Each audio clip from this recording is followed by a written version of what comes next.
Well, hi everyone.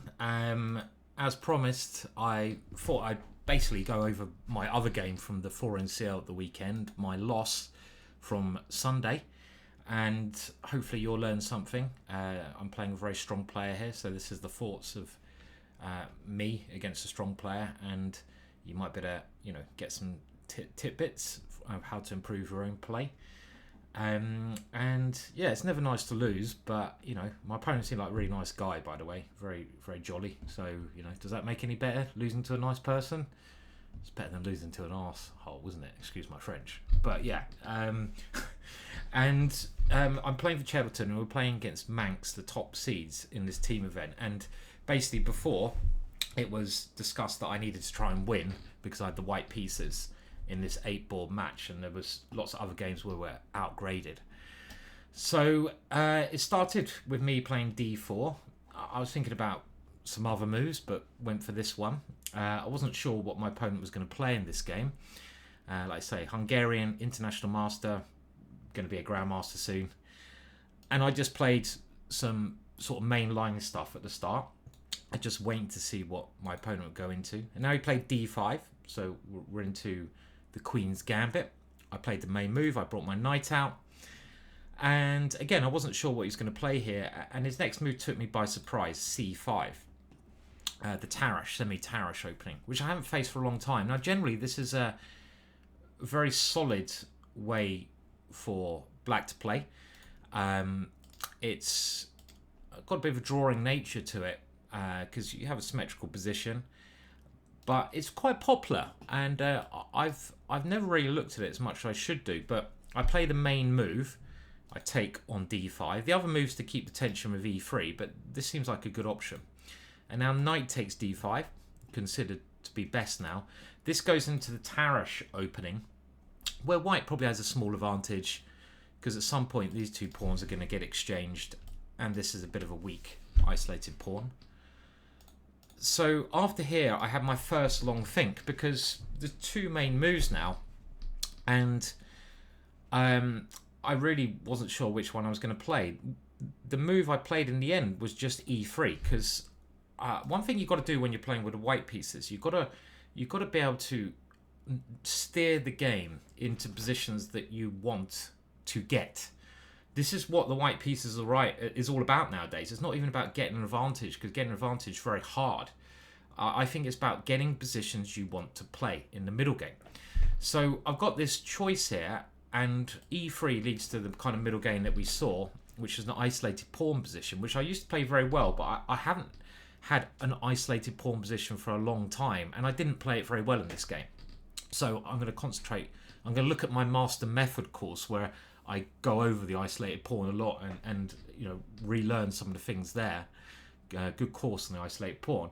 The other option is to go e4, which maybe suits my style more, but I was a little bit worried in this position. Well, not worried, but I was a little bit wondering about it becoming a bit too drawish with this move. And then you go bishop d2, and you get this kind of structure here, where white should be a little bit better because you have the central pawns.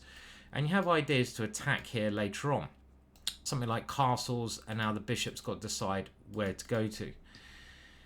But I couldn't remember this very well, and I thought, okay, well this is maybe a position I generally play better than an isolated pawn position, but I've got to learn the isolated pawn position at some point.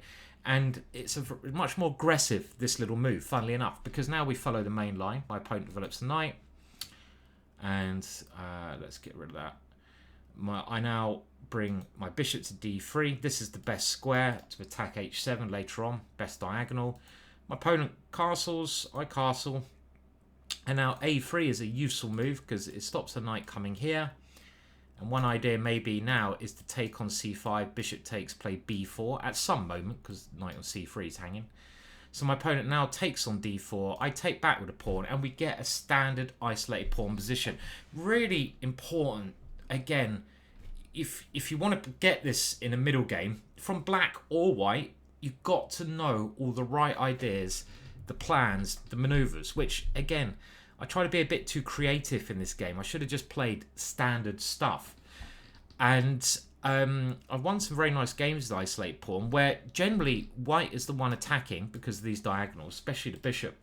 But in the long run, the pawn on d4 is weak. It's an isolated pawn. So we've got to keep pieces on an attack, and black needs to defend and try to get good exchanges on the board. This is the crux of the isolated pawn. Now, my opponent obviously knew the position, and he played bishop f6. And with this move, he offered a draw. And absolutely nothing wrong with that. Remember, it's a team event. With the black pieces, my opponent figured a draw as a good result because I'm so damn good. Well, I wish. And he thought, well, drawing with black is fine. But of course, with the white pieces, I need to play on for the team. I'll be totally honest, it was a Sunday. I was quite tired after the night before. And I basically, met up with a lot of friends. I even went to bed at a decent time. But I just, I wasn't feeling it as much as I was on the Saturday. Excuses, I know, but it's also quite a long drive home, and I could have got home 4 hours earlier and had quite a good weekend. So if it wasn't a team event, I'd probably be very tempted to say yes, just because I had a nice game Saturday. One good game is good enough for me over a weekend. But in a team event, I have to play on. And now I had actually quite a long think here already, because I was trying to remember the kind of ideas. And I think I wanted to play bishop c2 straight away, which I think I played against. I won a very nice game against Cengiz. There's another video on that. And this is the normal idea, bringing the queen here. But for some reason, I got a little bit worried, and I don't think the move should work. But it was Sunday morning, and I got a little bit worried that my opponent could play this move, which I just don't think works, basically, here. And I also thought, well, I don't have to play this move. I'm going to play something useful first. But in hindsight, maybe my next move is not really needed. I played rook e1, which is a useful move. Don't get me wrong. Good file for the rook. It's a normal move in the isolated pawn position. I don't mind this, but you shouldn't really play moves that are not 100% needed. My opponent developed his bishop. My opponent understands this position. He goes for a very good setup here. Well worth noting if you want to play his position as black. Now I played bishop c2, so nothing really lost. This is the idea. You put the queen here, you threaten checkmate, and you force black to probably play g6, which we hope is a target for the h-pawn, or I come in on the dark squares around it. So this is very standard. And now my opponent played an excellent move. Knight on c e7. This is exactly what Cengiz played against me. The knight comes over to defend the king from one of these two squares, and the bishop gets to this active diagonal. And the knight also supports the knight here. So this is all very normal stuff and a good move. And now my next move I think is fine. It's always good to push Harry. So I pushed Harry, because when he goes g6, I want to have h5 attacking that square. And I also saw another. So I'm playing well so far. My opponent plays bishop c6. He's playing well so far. And now it's starting to go wrong.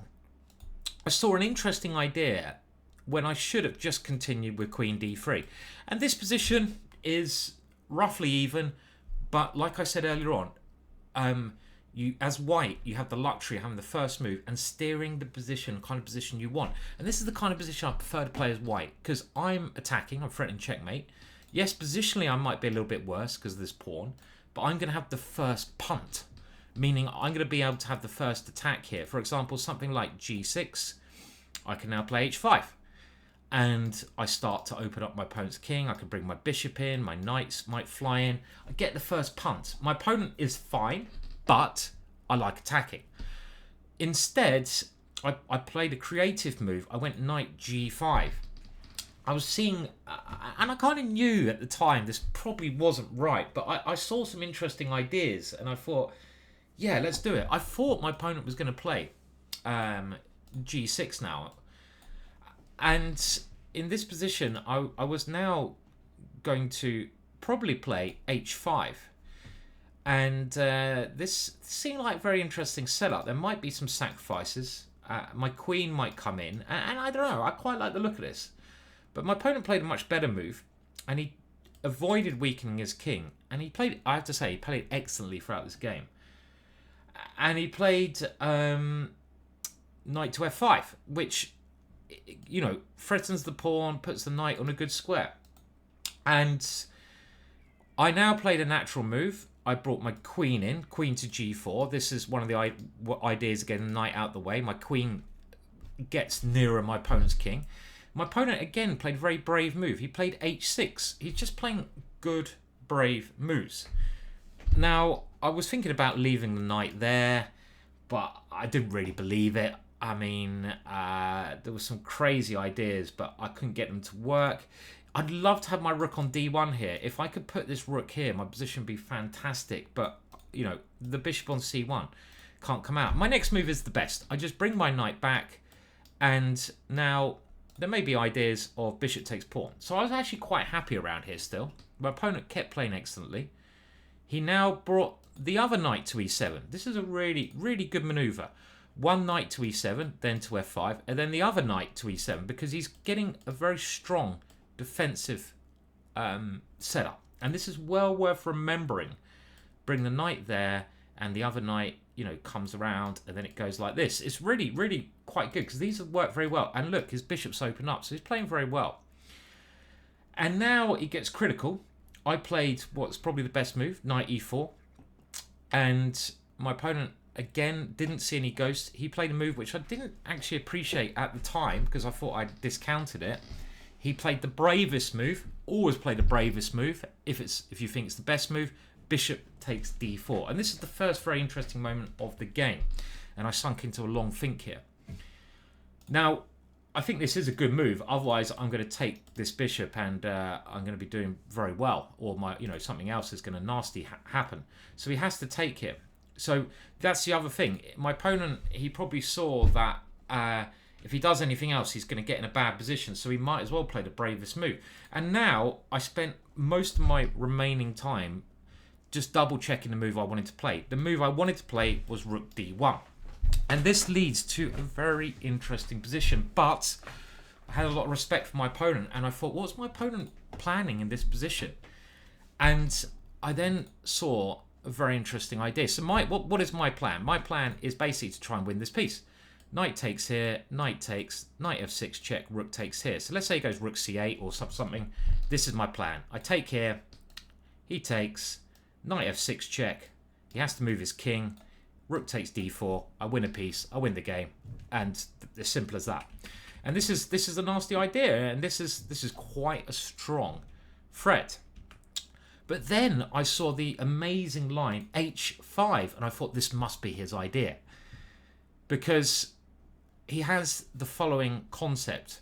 I have to really take this pawn, so I have to go queen takes h5, and now he plays bishop takes e4. And I didn't like the positions of knight takes d4 because he's going to swap off my good piece. I just thought I'm going to be worse there. So I thought, well, if I have to take on d4 here, I'm worse. So what about this move? Well, then he has to take on f2. Bishop takes f2. I have to recapture, and then he takes here. And originally, when I'd given my d4 pawn like 6 moves ago, I thought, well, this is great because I go knight g5, but I missed 2 very important things. Number 1, my queen's on pre. And number 2, he always has knight h6. So the other thing I was thinking here was, well, what about bishop d2? Because then if he takes my rook, I go knight g5.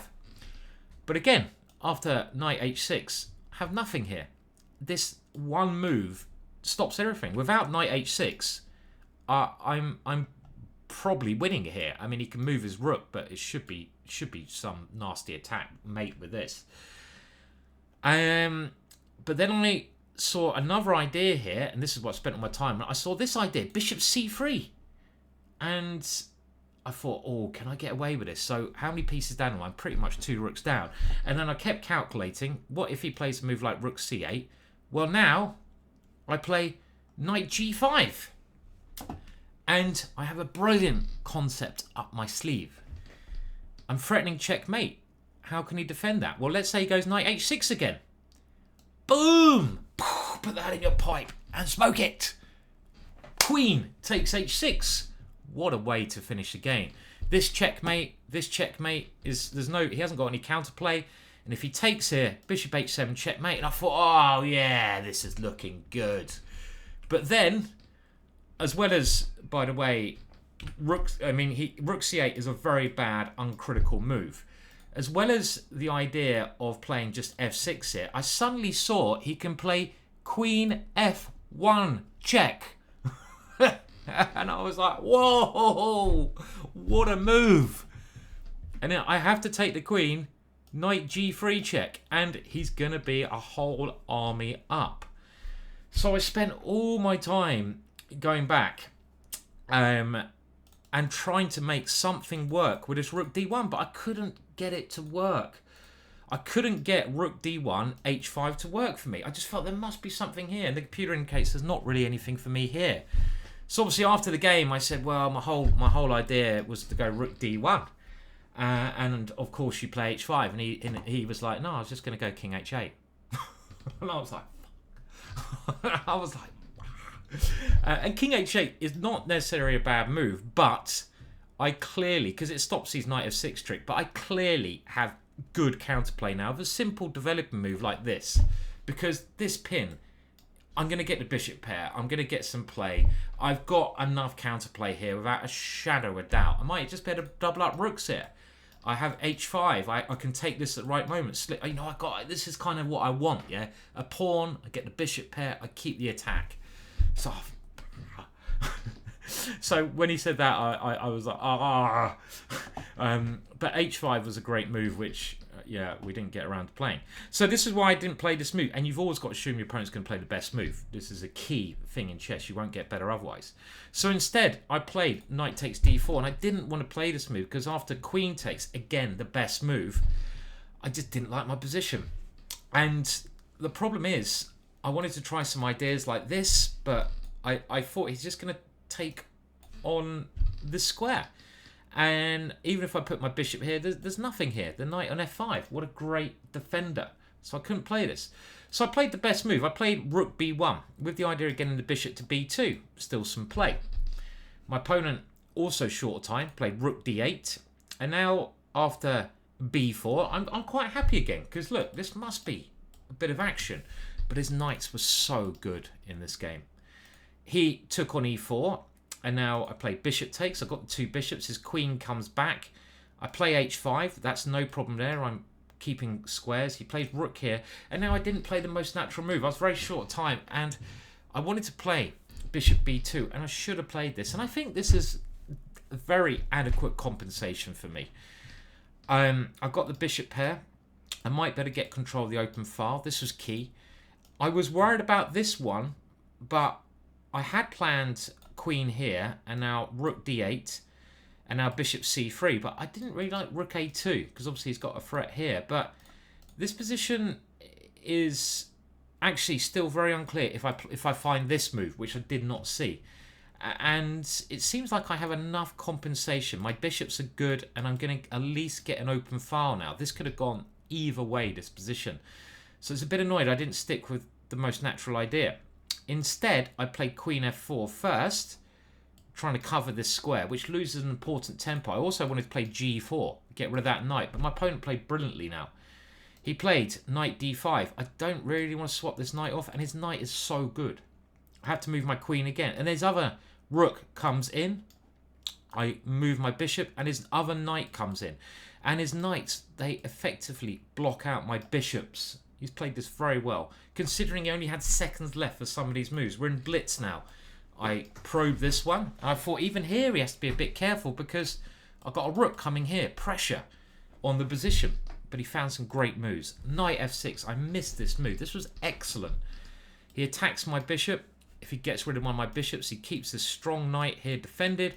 But also, this pawn now looks weak. And I couldn't find a good move here, but it's starting to go very badly wrong. I played queen h4, defending that one, and he found another great move, the best move, queen b5. I think he had 1 second left on the clock when he played this. He's threatening knight e2 check, and queen takes h5, and I have no good defense for this. I move my king to avoid the check, but he simply plays b6, because there's some lines that take the knight, take there. Another great move. I played rook c1, and now we go into this position, and at this level, being 2 pawns up is basically too much. His knight is actually incredibly good. I played on for a little bit, but there's nothing really I can do here, and I very shortly resigned this position, and I do so when he took this one. It's no point playing this on. I'm 3 pawns down. My bishops are actually worse than his knights. I told you knights were better, and I lose the game. So, first of all, yeah, I hope you enjoyed that. Do like and subscribe to the channel. I think there was some very key ideas in the isolated pawn shown there. First of all, I played fine. Bishop c2, h5, h4, h5 is great. But I should just stick with a queen d3 plan. This is my big mistake. But my opponent's defensive setup, really worth remembering. He needs to bring more pieces to defend his king. If he plays rook c8, which a lot of lower rated players would play, then his king is not adequately defended. This is a brilliant defensive move. The bishop gets ready to find a good diagonal. The knight is much more proactive over there. And this is my first mistake. I should have played this move, which would probably force g6. So I've made a little weakness, and then I can sort of aim eventually to try and come in on that square. This would have been game on, but I didn't. And then my opponent played knight f5, another excellent move. He avoids moving pawns around his king. And another great idea from my opponent, moving an active knight back to support his king side. So he played very good defensive moves, and he took his opportunity while it was there and basically played a very good game. I'd also like to thank our new sponsor, which is our team is Cheddleton, but Seville's Catering is now sponsoring our team. Got to give them a shout out. Sponsors deserve it. So thank you, Seville's Catering, for that. If you're Essex based and you need a bit of catering service, check them out. And it was nice to play 2 games. I hate losing, but I had a good game and a bad game. Respect my opponent, and now it's time I go back and watch some of the World Championships. So I hope you enjoyed that, and I'll see you soon. Cheers. Bye.